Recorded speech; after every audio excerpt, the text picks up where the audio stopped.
നമസ്കാരം. Point media live ടിവിയിലേക്ക് സ്വാഗതം. ജനാധിപത്യത്തിന് നേരെയുള്ള ആക്രമണത്തിന് 2020യുടെ ശക്തമായ മറുപടി. കിഴക്കമ്പലം. ജനാധിപത്യത്തിന്റെ അടിസ്ഥാന മൂല്യങ്ങൾ ചവിട്ടിമെതിക്കുന്ന രീതിയിൽ നടന്ന ക്രൂരമായ ആക്രമണം. പഞ്ചായത്ത് പ്രസിഡന്റിനെയും വാർഡ് മെമ്പറെയും കൂടാതെ 2020 പ്രവർത്തകരെയും ലക്ഷ്യമിട്ട് നടത്തിയ ഈ ആക്രമണം ഇന്നും നാട്ടുകാരുടെ മനസ്സിൽ പ്രകോപനവും വേദനയും നിറയ്ക്കുന്നു. ഇതിൽ പ്രതിഷേധിച്ച് 2020 ഇന്ന് ശക്തമായ ജനകീയ പ്രതിഷേധ റാലിയും സമ്മേളനവും സംഘടിപ്പിച്ചു.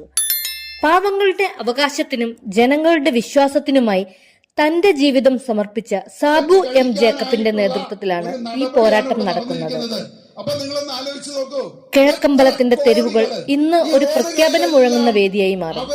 ജനങ്ങളുടെ ഐക്യം, ജനങ്ങളുടെ പ്രതിരോധം, ഈ പ്രക്ഷോഭം നീതിക്കും സത്യത്തിനും വേണ്ടി നിലകൊള്ളുന്നവരുടെ മഹത്തായ ഒരു പ്രഖ്യാപനമായി മാറും. സംഭവത്തിൽ കുറ്റക്കാരെ ഉടൻ നിയമത്തിന് മുന്നിൽ കൊണ്ടുവരണം. ജനാധിപത്യ വിരുദ്ധ പ്രവൃത്തികൾ ആവർത്തിക്കാതിരിക്കാനുള്ള ശക്തമായ നടപടികൾ വേണം. 2020യുടെ ആവശ്യം വ്യക്തമാണ്.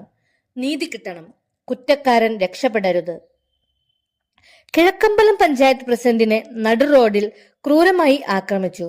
പ്രസിഡന്റ് മിനി രതീഷ് ഗുരുതരമായി പരിക്കേറ്റ് ആശുപത്രിയിലായിരുന്നു. കിഴക്കമ്പലം പോഞ്ഞാശ്ശേരി റോഡിന്റെ ദുരവസ്ഥയ്ക്കെതിരെ കിഴക്കമ്പലത്ത് പതിനായിരങ്ങൾ പങ്കെടുത്ത മനുഷ്യച്ചങ്ങലയിൽ പങ്കെടുത്തതിനു പിന്നാലെയാണ് ഈ ആക്രമണം നടന്നത്.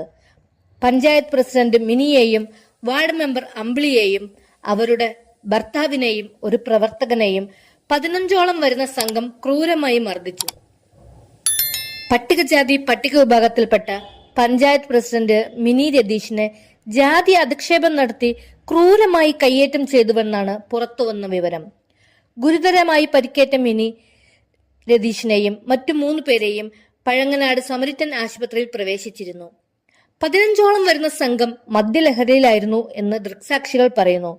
ഈ ആക്രമണം ജനാധിപത്യത്തോടും മനുഷ്യാവകാശത്തോടും നടത്തിയ വെല്ലുവിളിയാണ്. 2020 വ്യക്തമാക്കുന്നു, കുറ്റക്കാർക്ക് ശിക്ഷ കിട്ടാതെ, നീതി കിട്ടാതെ ഈ പോരാട്ടം അവസാനിക്കില്ല. ജനങ്ങളുടെ ഐക്യവും കരുത്തും തെളിവുകളിൽ മുഴങ്ങട്ടെ. ജനാധിപത്യത്തിന്റെ ശക്തി തെളിയിക്കട്ടെ. പോയിന്റ് മീഡിയ ലൈവ് ടിവി, ജനങ്ങളുടെ ശബ്ദം, നീതിയുടെ വേദി. പോയിന്റ് മീഡിയ ലൈവ് ടിവിക്ക് വേണ്ടി റിപ്പോർട്ടർ.